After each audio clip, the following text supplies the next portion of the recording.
My dad started asking for more transfer revenue, but got himself rejected. However, my board were a little more generous, much to my dad's dismay. But then my dad was handed a lifeline. His board were willing to budge, and eventually gave him 40% transfer revenue. Just as I was offered £19 million for a free transfer that I picked up last season in Hutchinson, who has a £15 million release clause. No idea either. Also, Dad and I had to play each other twice in August, so points are on the line early. And he's come across a problem with this huge bid for his star midfielder. Right, Dad, the main talking point, which happened during this preseason, was the transfers out, I think. Yeah, definitely, yeah. I managed to get one over the line quite early in Omari Hutchinson for £19.25 million, despite only getting him on a free transfer 11 months before that. And didn't he have a buyout clause which is lower than that? Yeah, so he had like a buyout clause of 15 million, and then I had two clubs come in for 19 million. We're not quite sure why, but anyway, he's moved to Nottingham Forest, who play in the Premier League after an okay season for me. Yeah. An even better season in League One when he was on loan. 19 million, you're going to be silly not to turn that down, ain't you? But yeah, but there we go. Omari Hutchinson left. He did have a 20% sell-on clause, so I didn't get all of that money, but I had a nice tasty budget then to buy some players, which unfortunately Dad didn't have. However, Dad is about to lose Louis Watson for 13 million, a bid which came in about a week ago. We're talking like, what, the 22nd of August? Yeah. Something like that. And he still hasn't left all the way through the transfer window. All the way through deadline day. I had two players set up to buy as well, didn't I? That we were just stalling, wait for the money to come in. Didn't come in. So as you can see here, we had three players, James Hill, Charlie Cresswell, and Marcelo Nunez. Funny enough, all of them ex-Norwich players. Yeah. Who we couldn't get over the line because you were waiting for this money. Yeah. And as you can see, I think Nunes gone. refused anyway, didn't he? I don't think I was waiting for him. The other two I was waiting for, wasn't I? Yeah. So let's have a look at the rest of my transfers and what I spent that money on. So Omari Hutchinson left for £19.25 million. My first signing was Zach Swanson from Portsmouth. Bringing him in, he was a good fullback who can play on both sides. I have changed my tactic now. Because of that big, huge transfer, I think the calibre of player that I'm bringing in, I'm like, right, okay, let's make a big push for it this season. So I went big and I started spending some money. Not as much money as what people would have think. No, definitely, I didn't. I thought you just bought a bit higher, but yeah, I thought I'd be sensible because if I don't get promoted, I'll screw up the whole team. Yeah. And I'll screw up the team financially. So £3.2 million is all I spent, and I was actually being quite strict on the wages too. Yeah, you were, yeah. Mainly because I know one of them's got a highest match earner clause, and I was like, oh god, no.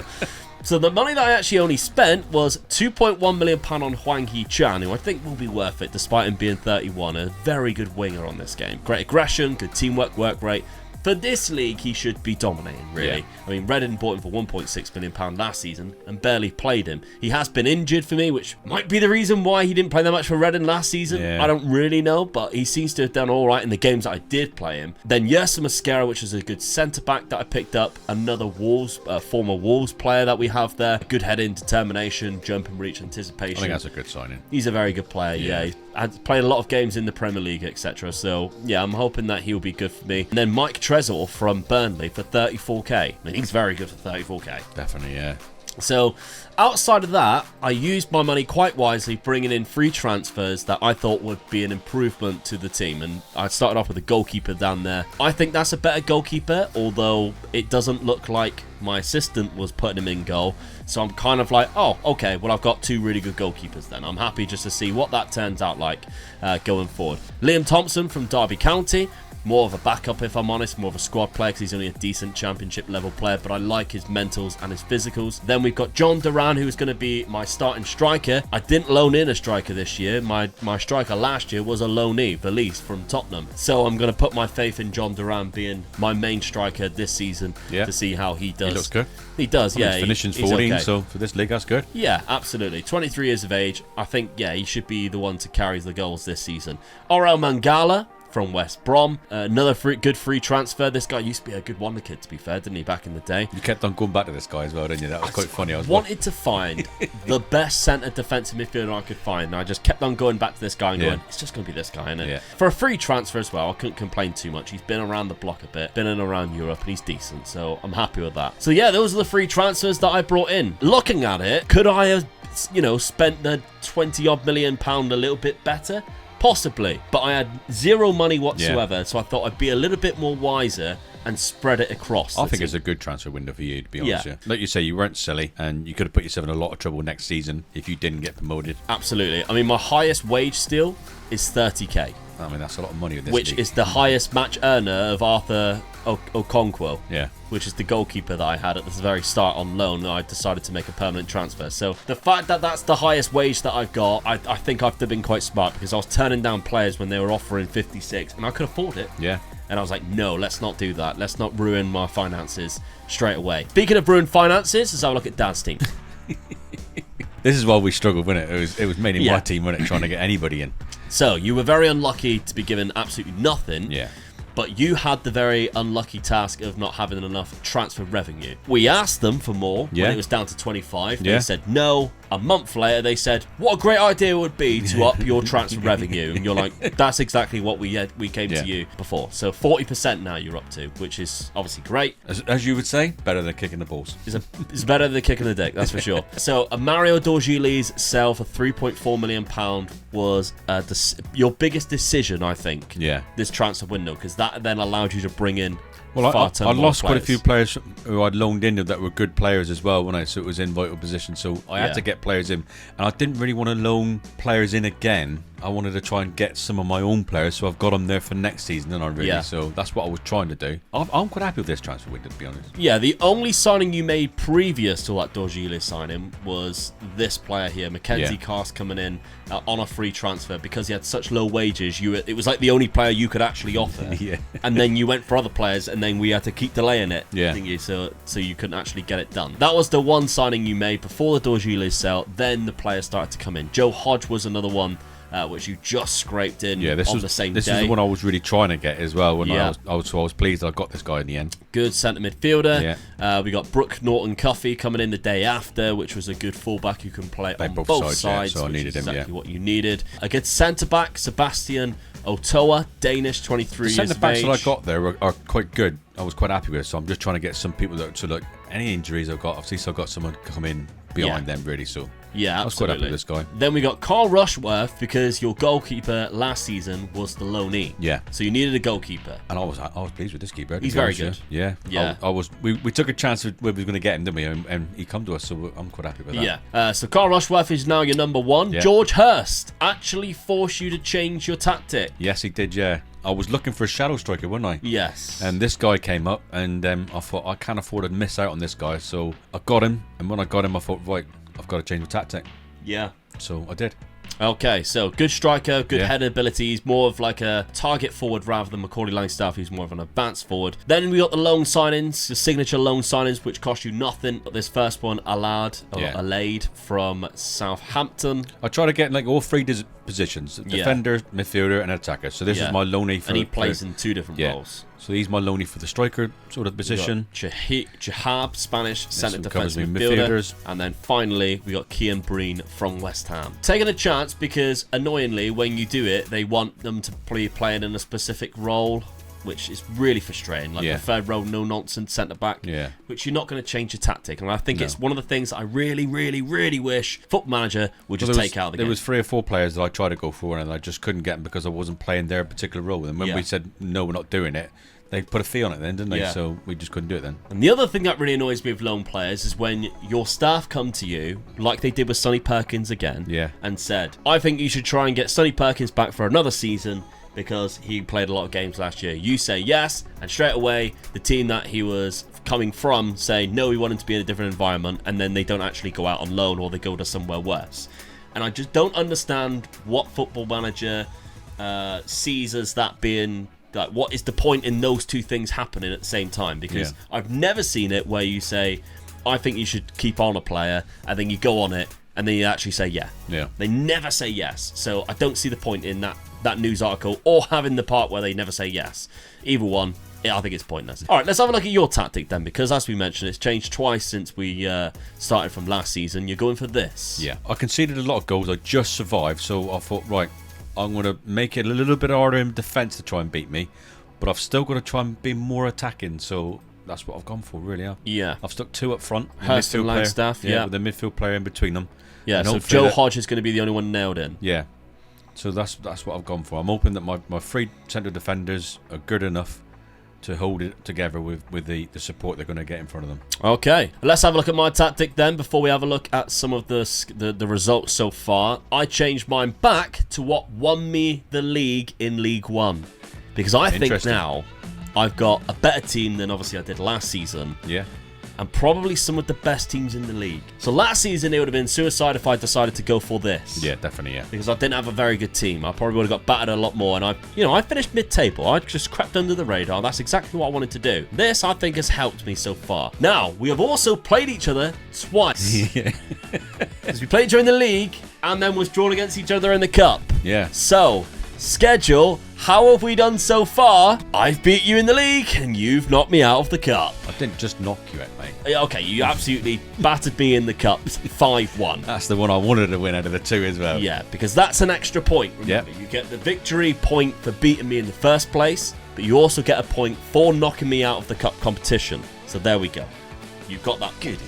Okay, fair enough. I'm happy with that. I get the point for beating you in the league, which might end up meaning that I'll get an extra point anyway for being higher than you in the league. So hopefully that cancels each other out. We'll see. Because I've had a good start. I mean, I've scored so many goals. 2-1, 6-4. Yeah. Then a 0-0 against Middlesbrough. I don't know what happened there.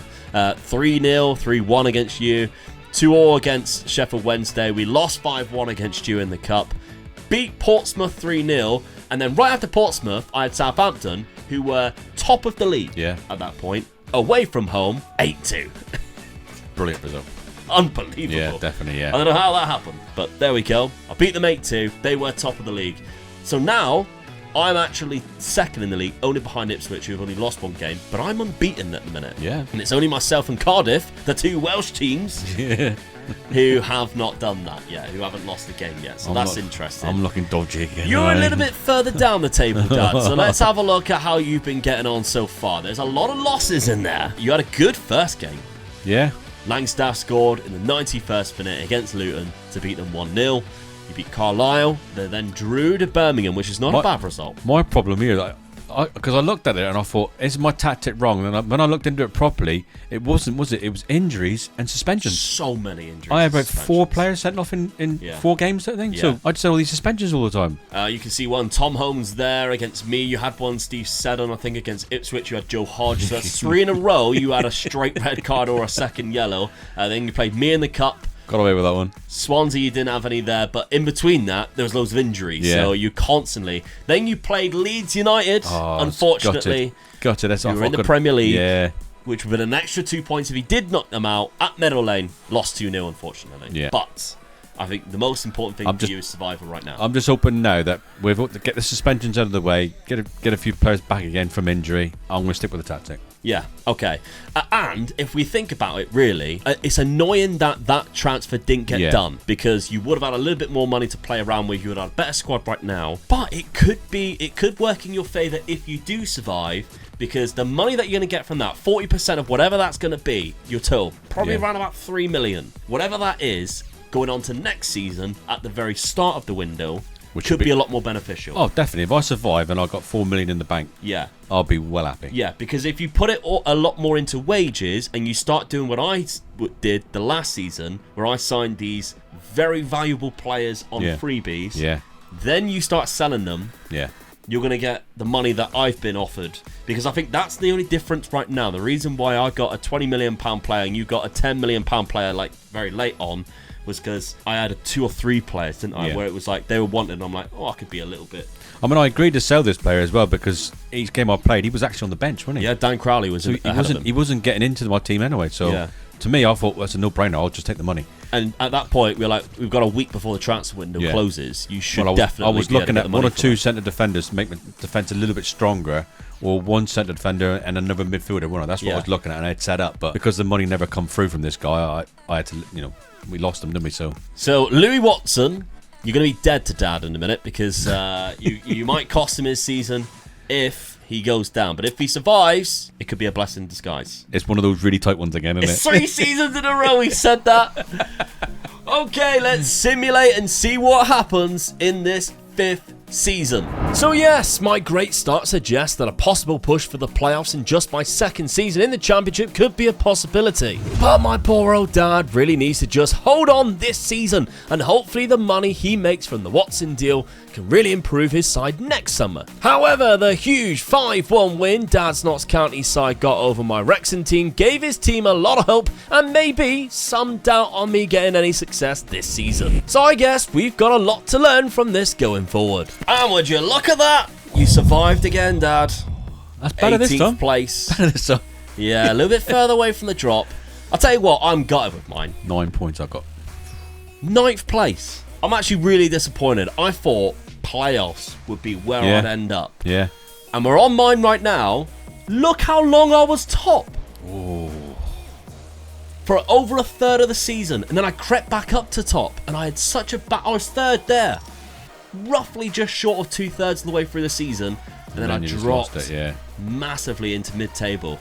Because I was only 5 points away from Ipswich in 7th. So, I mean, they just missed out on the playoffs. So, Luton would be the playoffs there. So, 6 points away from the playoffs. 2 wins there. I must have had a very bad period around the February time. And that's what's cost me, unfortunately. Well, let's have a look at that league table a little bit more then. Because we've played each other one more time as well. Burnley have gone up. Oh, there was 12 points from Sheffield Wednesday. And they still survived for administration. That's good. Yeah, Plymouth Argyle's gone down. That's sad, but never mind. Okay, you lost 26 times in total. No. How many times was it against me? There's one there, 3-0. Was that the first game of the season? I can't remember. We're going to have a look. And then I lost 13. One of them is not you.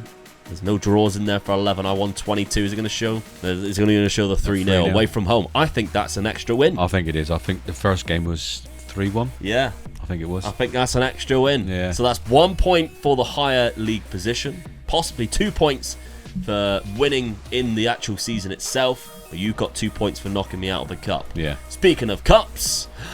No. Rochdale. What division are they in? The Vanarama National League. You should lose 2 points for that.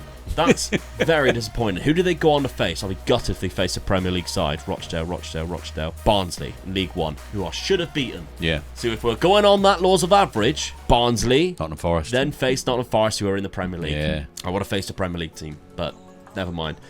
Did we see where you finished in this? You lost to Everton. Oh, you had another Premier League chance. Another chance at a Premier League club. Only 1-0 as well. Because you want it to be an home game as well, don't you? Yeah. So, tough one. Gutted by that. Because that would have an extra 2 points, which would level the me. scoring possibly. Okay, not bad. Let's have a look then at how you did overall. So that's, third round by Leeds, third round by FA Cup. I hit the bottom. Yeah, you were 23rd for a while, and then you had a good spell. Away. You had a good spell, and I had a bad one. Yeah. And then you actually recovered quite well and finished quite comfortably above, because 44 points to 35, so you were okay for a while, to be fair. But yeah, I mean, Macaulay Langstaff is carrying you in this division, 17 goals. I think I've only got one more year left on his contract as well. So. Yeah, and he's 30-odd now. Yeah. So he got 20 goals this season, he's 31. George Hurst only got 10. That's terrible for George Hurst. Joe Hodge played 47 games, 3 goals, 6 assists. Is he a natural? He's a natural in that position now, so you might not have to nail him down next season, which obviously does affect how they play. Okay, your transfer, but I don't see a Louis Watson, which means he probably accepted to go. He's gone. And you got £2.7 million. I'm happy with that. Yeah. That's a lot of wages. Finally a bit of money. That's a lot of wages. Yeah. I mean, if you were to move it all to the wages, 62k with no money. It's not a lot of wages. Two of my players. Let's have a look at how I did in squad-wise. That surprised me that my striker scored only 14, whereas Mike Treswell got 24. So that was an unbelievable sign for 34k, whatever it was. Yeah. John Swift still doing very well, 19 goals and 14 assists. 14 goals from John Duran and Tyrese Campbell, who both played quite a lot front. But John Duran is wanted by Al Ahly, and he's worth £16 million. And Tyrese Campbell's also wanted, and he's worth 2.9. How many million Saudi teams want him? I know, ridiculous. So I could look to sell some of these players. There, couldn't you? Absolutely. Okay, and I have in the budget £4 million. That's okay. I'm happy with that. All right, let's have a look and see what the points tally is at the end of this 5th season. Yes, the 3-0 Wrexham win at the end of the season over Dad's Notts County gives me another vital point, adding to the 2 I achieved for finishing higher and beating him earlier this season. But Dad got 2 crucial points on knocking me out of the EFL Cup, taking his total to 13 into Season 6, just behind me on 16 points.